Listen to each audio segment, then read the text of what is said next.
30 years ago, Benjamin Netanyahu, when he became prime minister of Israel, with his American advisors, launched a project called Clean Break.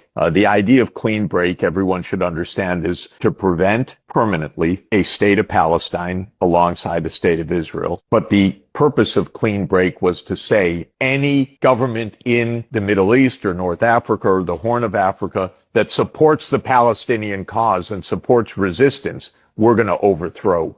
And that is why there are so many wars, because Greater Israel delusion of Netanyahu and the American complicity has led to wars in Libya, Sudan, Somalia, Palestine, Lebanon, Syria, Iraq, Yemen, and now Iran.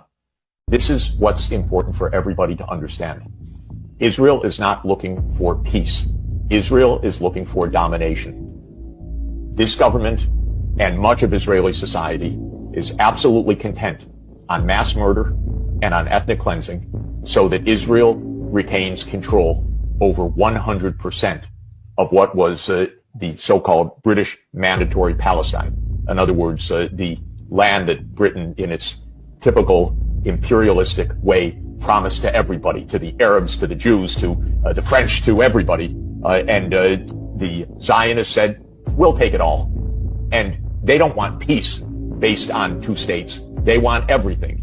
And since there just happen to be some millions of Arabs living there, they're just going to have to leave or starve to death or be killed or submit to apartheid rule. That's all that's going on. There is no attempt in the United States or Israel to actually make peace. But for 90% of the world, what's happening is abhorrent.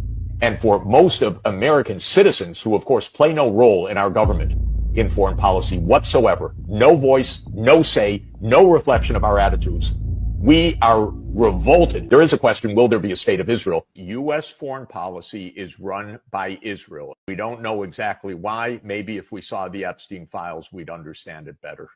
The statement which accompanied the State Department's announcement, all of which was released just a few hours ago, said that the PLO must repudiate its drive for statehood because this drive for statehood impairs American national security, if you can figure that one out.